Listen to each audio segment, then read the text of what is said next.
दोस्तों कहते हैं ऑर्गेनिक केमिस्ट्री एक लैंग्वेज की तरह है। जब तक हमें इसकी एबीसीडी यानी बेसिक्स नहीं आते ये बहुत मुश्किल है।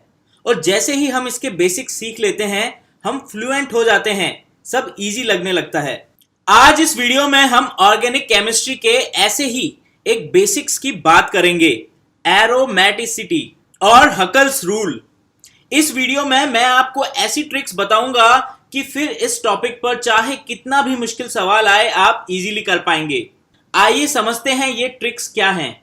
लेकिन सबसे पहले अगर आपने चैनल सब्सक्राइब नहीं किया है तो जरूर कर लें, ताकि आपको ऐसे ट्रिक्स वाले मेरे वीडियोस की अपलोड इंफॉर्मेशन सबसे पहले मिल जाए।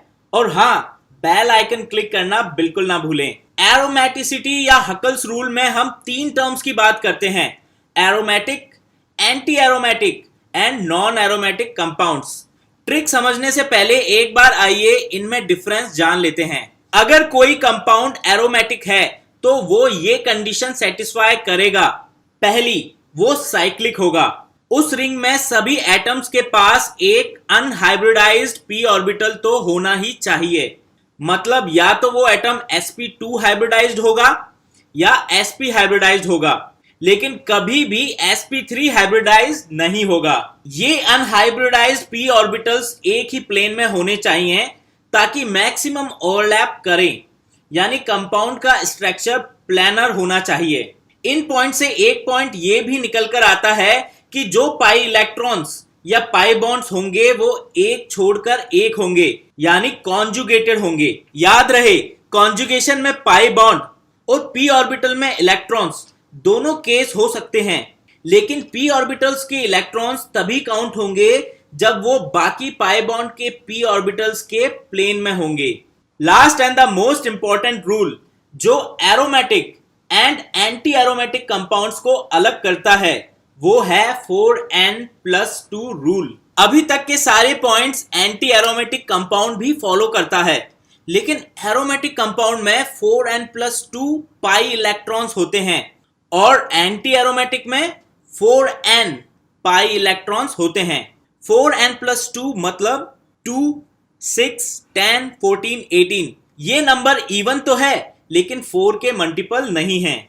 वहीं 4n मतलब 4, 8, 12, 16 सभी 4 की टेबल में आते हैं, यानी 4 के मल्टीपल हैं। नॉन एरोमेटिक कंपाउंड्स वो हैं जो ना एरोमेटिक हैं और ना ही एंटी एरोमेटिक, यानी ये रेगुलर कंपाउंड्स हैं जो पहली 3 कंडीशंस में से एक या एक से ज्यादा कंडीशंस फॉलो नहीं करते। फॉर एग्जांपल, या तो ये साइक्लिक नहीं है, या इनके अंदर sp3 हाइब्रिडाइज्ड एटम है, या प्लानर नहीं है। वैसे तो हकल के ये रूल सिंगल रिंग वाले कंपाउंड्स पर ही अप्लाई होते हैं, लेकिन कई जुड़े हुए रिंग्स यानी फ्यूज्ड रिंग्स जिसमें 2 रिंग्स के बीच कार्बन एटम्स शेयर हो रहे हैं, इन पर भी अप्लाई होता है। इन सभी एग्जांपल्स की ट्रिक्स अब हम समझते हैं, तो कहीं मत जाइए क्योंकि हम बहुत सारे इंटरेस्टिंग एग्जांपल्स डिस्कस करने वाले हैं जो एग्जाम्स के लिए बहुत इंपॉर्टेंट है। सबसे स्मॉलेस्ट कंपाउंड से स्टार्ट करते हैं, साइक्लोप्रोपीन।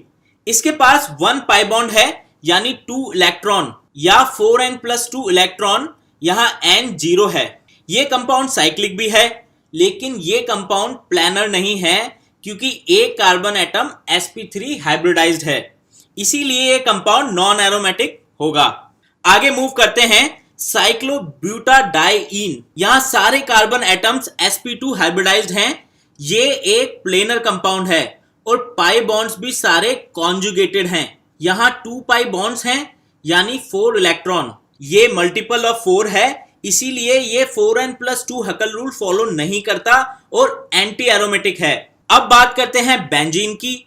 यहां सारे कार्बन एटम sp2 हाइब्रिडाइज्ड हैं। यह एक प्लानर कंपाउंड है और पाई बॉन्ड्स भी एक छोड़कर एक कॉन्जुगेटेड हैं। नंबर ऑफ पाई बॉन्ड्स हैं 3, यानी 6 इलेक्ट्रॉन्स, और इसलिए ये 4n+2 रूल भी फॉलो कर रहा है। यहां n की वैल्यू 1 है, इसीलिए बेंजीन एरोमेटिक कंपाउंड होता है। बात करते हैं साइक्लोऑक्टा टेट्राईन की। ये 3 कंडीशन सेटिस्फाई कर रहा है, लेकिन यहां 4 पाई बॉन्ड्स हैं, यानी 8 इलेक्ट्रॉन, जो 4 के मल्टीपल हैं, इसीलिए ये कंपाउंड है एंटी एरोमेटिक। बट एक प्रॉब्लम है कि ये कंपाउंड थोड़ा फ्लेक्सिबल होता है और एक्चुअली एक नॉन प्लैनर टब शेप में एग्जिस्ट करता है। इसीलिए एंटी एरोमेटिक की जगह ये नॉन एरोमेटिक हो जाता है, क्योंकि अब यह एक प्लैनर स्ट्रक्चर नहीं रहा। इसी तरह इस टाइप के बड़े कंपाउंड्स जिनमें 4n इलेक्ट्रॉन्स हैं और 8 या 8 से ज्यादा हैं, यानी 8, 12, 16, वो फ्लेक्सिबल ज्यादा होते हैं और नॉन प्लैनर फॉर्म में पाए जाते हैं। इसीलिए ये एंटी एरोमेटिक की जगह नॉन एरोमेटिक हो जाते हैं। वहीं अगर बड़े कंपाउंड्स जिनमें 4n+2 इलेक्ट्रॉन्स हैं, इनकी बात करें तो 10 इलेक्ट्रॉन्स वाला साइक्लोडेका पेंटाइन भी नॉन एरोमेटिक होता है। ऐसा क्यों? क्योंकि यहाँ sp2 कार्बन एटम्स 120 डिग्री की जगह 144 डिग्री पर हैं और इसीलिए एंगल स्ट्रेन होता है और एंगल स्ट्रेन की वजह से ये बोट फॉर्म में एग्जिस्ट करता है और नॉन प्लेनर होता है। वहीं 14 इलेक्ट्रॉन और 18 इलेक्ट्रॉन वाले कंपाउंड्स एरोमेटिक होते हैं। अब बात करते हैं आयंस एंड लोन पेयर वाले कंपाउंड्स की। हमने देखा था साइक्लोप्रोपीन नॉन एरोमेटिक है, लेकिन साइक्लोप्रोपीन के कैटायन में sp3 कार्बन sp2 हो जाता है और यह एक प्लैनर स्ट्रक्चर है और 4n+2 रूल फॉलो करता है, इसलिए अब ये एरोमेटिक होगा। वहीं इसके एनाइन की बात करें तो ये एंटी एरोमेटिक होगा, क्योंकि यहाँ 1 पाई बॉन्ड है यानी 2 इलेक्ट्रॉन्स और उनके कॉन्जुगेशन में p ऑर्बिटल में 2 इलेक्ट्रॉन्स और हैं जो सेम प्लेन में हैं, इसीलिए अब टोटल इलेक्ट्रॉन्स हो गए 2+2 यानी 4 इलेक्ट्रॉन्स और ये 4n+2 हकल रूल फॉलो नहीं करेगा। साइक्लोपेंटाडाइइनाइल हमें पता ही है नॉन एरोमेटिक है, क्योंकि एक कार्बन sp3 हाइब्रिडाइज है। लेकिन अगर ये sp3 हाइब्रिडाइज्ड प्लस चार्ज आने पर अगर sp2 हाइब्रिडाइज्ड हो जाए तब भी ये कैटायन एरोमेटिक नहीं होगा, क्योंकि अब ये प्लैनर तो हो गया लेकिन 4n+2 रूल फॉलो नहीं कर रहा। नंबर ऑफ इलेक्ट्रॉन्स इसमें 2+2 यानी 4 इलेक्ट्रॉन्स हैं, इसीलिए अब यह एंटी एरोमेटिक हो गया। अगर एनाइन की बात करें तो ये एरोमेटिक होगा, क्योंकि 2 इलेक्ट्रॉन्स अब कॉन्जुगेशन में p ऑर्बिटल में आ गए हैं और टोटल इलेक्ट्रॉन्स अब होंगे 2+2 पाई बॉन्ड वाले और 2 इलेक्ट्रॉन्स p ऑर्बिटल वाले, तो टोटल इलेक्ट्रॉन्स का काउंट हो गया 6। और इसी तरह इस कंपाउंड का कैटायन एरोमेटिक होगा और एनायन एंटी एरोमेटिक होगा। पायरोल की बात करें तो यहाँ 2 पाई बॉन्ड हैं और नाइट्रोजन के p ऑर्बिटल में एक लॉन पेयर है। यह लॉन पेयर पाई बॉन्ड वाले प्लेन में है यानी कॉन्जुगेशन में है, यानी टोटल इलेक्ट्रॉन जो हम काउंट करेंगे हकल रूल के लिए वो होंगे 2+2 पाई बॉन्ड वाले और 2 जो नाइट्रोजन के ऊपर लोन पेयर p ऑर्बिटल में है उसके, तो टोटल इलेक्ट्रॉन हो गए 6 इलेक्ट्रॉन और इसीलिए ये कंपाउंड भी एरोमेटिक है। अगर पिरिडीन की बात करें तो ये एंटी एरोमेटिक लग रहा है, क्योंकि 3 पाई बॉन्ड एंड 1 लॉन पेयर है यानी 8 इलेक्ट्रॉन्स। बट पिरिडीन भी एरोमेटिक होता है, क्योंकि नाइट्रोजन पर जो पाई बॉन्ड है उसकी वजह से जो लॉन पेयर वाला p ऑर्बिटल है अब वो प्लेन से बाहर चला गया और अब यह हकल रूल वाले कैलकुलेशन में काउंट नहीं होगा। तो टोटल इलेक्ट्रॉन जो हकल रूल वाले कैलकुलेशन में काउंट होंगे वो होंगे 2+2+2 3 पाई बॉन्ड वाले, यानी कि टोटल 6 इलेक्ट्रॉन, इसीलिए ये कंपाउंड एरोमेटिक होगा। इस लॉजिक से देखें तो ये कंपाउंड भी एरोमेटिक होगा, क्योंकि नाइट्रोजन के दोनों लोन पेयर प्लेन से बाहर हैं और अभी भी 6 इलेक्ट्रॉन ही हैं जिन्हें हकल रूल की कैलकुलेशन में काउंट करना है। और ये कंपाउंड भी एरोमेटिक होगा, क्योंकि यहाँ नाइट्रोजन का एक ही लोन पेयर काउंट होगा और टोटल इलेक्ट्रॉन्स कॉन्जुगेशन में 6 ही होंगे। अच्छा, यहाँ से एक इंटरेस्टिंग बात और पता लगती है। नाइट्रोजन पर जो लोन पेयर प्लेन से बाहर चले गए वो पाई बॉन्डिंग सिस्टम में इन्वॉल्व नहीं है, इसीलिए ज्यादा अवेलेबल हैं प्रोटॉन एक्सेप्ट करने के लिए, इसीलिए ये लोन पेयर ज्यादा बेसिक होगा as compared to other lone pair जो पाई बॉन्ड कॉन्जुगेशन में इन्वॉल्व है। अगर फ्यूरॉन की बात करें तो याद रखें यहाँ ऑक्सीजन का केवल एक ही lone pair pi bond system में पार्टिसिपेट करेगा, दूसरा लोन पेयर sp2 हाइब्रिडाइजेशन में होगा आउट ऑफ प्लेन। तो फ्यूरान में 2 pi bond and 1 lone pair count होगा या 6 इलेक्ट्रॉन, इसीलिए ये एरोमेटिक होगा। सिमिलरली थायोफीन भी एरोमेटिक होगा।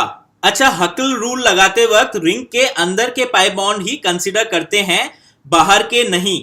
जैसे इन एग्जांपल्स में बाहर डबल बॉन्ड ऑक्सीजन है, लेकिन ये काउंट नहीं होगा और इसीलिए इनके आंसर्स ये आएंगे। अब फ्यूज रिंग के केसेस समझ लेते हैं। अच्छा, अभी तक जो देखा है सब वो ही कॉन्सेप्ट लगाने हैं, टोटल पाई इलेक्ट्रॉन देखने हैं जो कॉन्जुगेशन में है। लेकिन यहां एक ट्रिक है, क्योंकि हकल रूल सिंगल साइकिल पर ही लगाते हैं, इसीलिए इन केसेस में भी हमें इन कंपाउंड्स में वो साइकिल सेलेक्ट करनी है जिनमें पाई इलेक्ट्रॉन कॉन्जुगेशन में है, और ऐसी सबसे बड़ी साइकिल हमें कंसीडर करनी है। यहां पहले की तरह पाई इलेक्ट्रॉन्स लॉन पेयर वाले या नेगेटिव चार्ज वाले भी हो सकते हैं, बस ये कॉन्जुगेशन में होने चाहिए। साइकिल सेलेक्ट करने के बाद वो सारे पाई इलेक्ट्रॉन्स हकल रूल के लिए कंसीडर करने हैं जिनके एटम्स इस साइकिल में इंक्लूड हुए हैं, जिनके नहीं हुए वो कंसीडर नहीं करने हैं। जैसे इन एग्जांपल्स में ये साइकिल होगी और यहां ये सब एरोमेटिक हैं क्योंकि number of electrons 4n+2 follow कर रहे हैं। यहां ध्यान दीजिए, एक पाई बॉन्ड साइकिल में नहीं आया लेकिन इसके कार्बन एटम्स आए हैं, तो ये पाई बॉन्ड भी हकल रूल कैलकुलेशन में कंसीडर होगा। इस केस में साइकिल ये होगी, लेकिन ये कंपाउंड एरोमेटिक नहीं है क्योंकि टोटल इलेक्ट्रॉन्स 8 है, इसीलिए ये कंपाउंड एंटी एरोमेटिक होगा। इस केस में साइकिल ये होगी। ध्यान दीजिए, इस साइकिल में बीच वाला पाई बॉन्ड हकल रूल के पाई इलेक्ट्रॉन कैलकुलेशन में कंसीडर नहीं होंगे क्योंकि इसके एटम साइकिल में इंक्लूड नहीं हुए हैं, और ये कंपाउंड भी एरोमेटिक होगा क्योंकि टोटल इलेक्ट्रॉन 4n+2 फॉलो कर रहे हैं। इस केस में साइकिल ऐसी लेंगे और राइट रिंग वाला पाई बॉन्ड हकल रूल के पाई इलेक्ट्रॉन कैलकुलेशन में काउंट नहीं होगा क्योंकि इसके एटम साइकिल में इंक्लूड नहीं हुए हैं, और ये कंपाउंड भी एरोमेटिक होगा। याद रखें कि फ्यूज रिंग्स के केसेस में जो सबसे बड़ी साइकिल हम चूज करते हैं जिसमें सारे पाई इलेक्ट्रॉन कॉन्जुगेशन में हैं, केवल उन्हीं पर हकल रूल लगाना है। बाकी कार्बन्स चाहे हकल रूल फॉलो करें या नहीं करें, इस बात का फर्क नहीं पड़ता है। दोस्तों, इस तरह आज हमने एरोमेटिसिटी से रिलेटेड सारे पॉइंट्स एंड मैक्सिमम एग्जांपल सीख लिए हैं। अगर आप ऐसी और ट्रिक्स देखना चाहते हैं तो चैनल को सब्सक्राइब जरूर करें और हमसे जुड़े रहें। Thank you guys for watching this video.